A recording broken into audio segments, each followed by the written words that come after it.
Souvenez-vous, au début de l'année 2020, une avalanche de termes barbares envahissait nos vies. Épicentre de l'épidémie de coronavirus. Quarantaine. Dans ces centres de confinement. Des clusters. La différence entre les tests virologiques et les tests sérologiques. PCR. nCoV 2019. Aujourd'hui, notre oreille s'est tellement habituée à entendre tout ça à longueur de journée qu'on dirait des mots du quotidien, aussi banals que fourchette ou météo. Et ce qu'il y a de particulier avec les mots de la pandémie, c'est qu'ils se sont imposés partout, du japonais au finnois, du néerlandais à l'espagnol. Vous écoutez Les mots des autres, le podcast de Courrier International sur les langues étrangères. Ici, vous entendrez une collection de curiosités linguistiques qui racontent nos sociétés, leurs évolutions et leur actualité. Il est animé par les traductrices Caroline Lee et Leslie Talaga et la journaliste Mélanie Chenoir. Ah merde alors, comment la merde alors? T'as l'air noir. Vous voulez que je vous dise? Non, ça m'intéresse pas. Vous traduisez, vous la fermez. Ich bin mari de la patronne. Non mais ça sert à rien d'apprendre les langues étrangères. Le français vous suffit. Mais c'est pas ça, mais il y a des machines pour traduire. Alors pourquoi je me casserais le cul? Il est tellement omniprésent le Covid-19 qu'il a maintenant des sobriquets et diminutifs. En anglais par exemple, on l'appelle The Rona ou même Miss Rona, sans parler du très cute Penny pour surnommer la pandémie. Alors, à quoi ressemblent nos journées en l'an 2 de la pandémie? C'est parti. Bon, par quoi on commence? Un grand bol d'informations anxiogènes pour le petit-déj? En anglais, on appelle ça le doom scrolling, c'est-à-dire faire défiler les informations apocalyptiques sur son téléphone. La journée commence. Et pour ceux qui continuent d'aller au travail en transport en commun, gare à l'éternuement intempestif. Ayez le réflexe. Hoestdab. C'est un néologisme néerlandais qui signifie littéralement l'éternuement dab. Vous savez le dab que font les footballeurs ou les danseurs de hip-hop quand ils mettent la tête dans le coude. D'ailleurs, les mêmes néerlandais ont aussi inventé un mot pour décrire ce manque nouveau qu'on ressent en l'absence de contact physique. Le huidhanger. Quand on a littéralement faim de la peau des autres. Vous avez pas faim? Non. J'ai faim. J'ai faim. À propos de faim, on n'aurait pas cassé la croûte là, Leslie?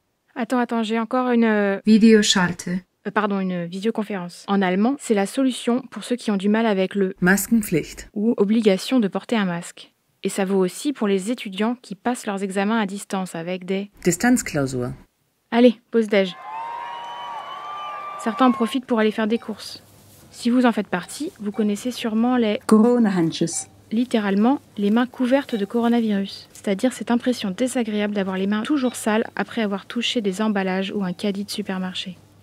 En tout cas, maintenant, mission accomplie. Les placards sont pleins. Si vous avez un peu tendance à hamstra, comme disent les Suédois, c'est-à-dire à faire le hamster, en accumulant de la nourriture chez vous, rassurez-vous, vous n'êtes pas seul. Ça se traduira peut-être par quelques Corona-kilos, comme on dit aux Pays-Bas ou dans les Flandres, ou en allemand par Kummerspeck, le gras des soucis, qui désigne le poids qu'on prend quand on traverse une période difficile. Allez, un petit café et ça repart. L'après-midi est studieux et souvent sédentaire. En turc, pour dire qu'on a attendu longtemps au même endroit, on dit Ağaç oldum. Ce qui signifie « je me suis transformé en arbre ». Pour éviter qu'on devienne tous une grande forêt, les plus courageux se mettent à l'exercice en fin de journée. Un bon moyen aussi de lutter contre la cabin fever, comme on dit en anglais pour décrire l'irritation qu'on ressent après être resté enfermé trop longtemps. Heureusement, il reste quelques bonnes vieilles méthodes pour décompresser le soir venu. Pas vrai, Mélanie? Le soir, le moment de décompresser.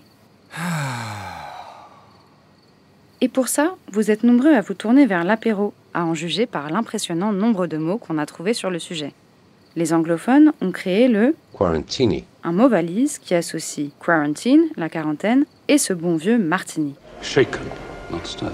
Of course. Et si James Bond a déjà rancœur, vous pouvez toujours retrouver vos potes pour un apéro virtuel, un Skypéro ou WhatsAppéro en bon français. Les Japonais ont aussi un terme pour désigner cette nouvelle habitude, baptisée onnomi, un cocktail linguistique simple et efficace, nomi pour boire, et on qui signifie en ligne. Même si au final, tout le monde ne fait peut-être que copier les Finlandais. Habitués aux longs hivers rigoureux, ils emploient depuis longtemps un mot que le monde entier peut leur envier. Ça veut dire prendre une cuite chez soi en sous-vêtements. Côté vie sociale, quelques événements virtuels ont remplacé les soirées ciné et les restos dans votre agenda. Les anniversaires surtout. En espagnol, on parle de cumpleaños pour décrire les anniversaires fêtés sur la plateforme de vidéoconférence.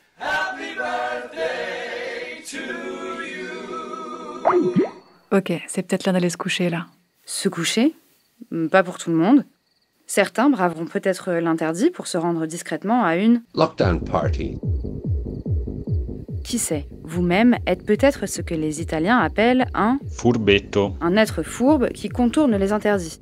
Le tout étant de ne pas pousser trop loin non plus, sous peine de vous faire traiter de ce qu'on appelle en Amérique latine un pendejo, fruit de l'union entre la pandemia et le pendejo, c'est-à-dire le con. Alors bien sûr, il y a des jours où vous vous sentez sûrement un peu comme ça. Je ne fais que revivre le même jour encore et encore. Mais haut les cœurs, ou 힘내세요, comme on dit en Corée du Sud. La lumière au bout du tunnel se rapproche à mesure que la vaccination progresse. En Israël, la campagne a pour slogan la tête katef, soit donner de l'épaule, un jeu de mots en hébreu avec l'expression épauler, donner un coup de main aux autres. Comme dirait François Legault, Premier ministre du Québec, ça va bien aller. Le slogan, repris par les commerces et très populaire dans la province, a toutefois été légèrement remanié par la suite. On dit désormais au Québec « Ça va aller mal avant d'aller mieux ». Voilà qui a le mérite d'être honnête.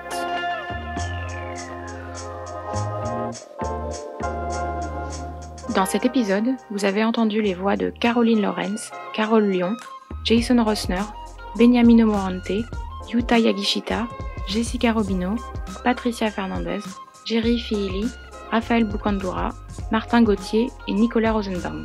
Merci à eux pour leur aide précieuse. Pour découvrir plus de contenu sur les langues étrangères et l'actualité internationale, consultez notre site internet courrierinternational.com. Vous pouvez aussi suivre le Bureau des Trades sur Twitter et Instagram où vous trouverez toutes sortes de pépites linguistiques.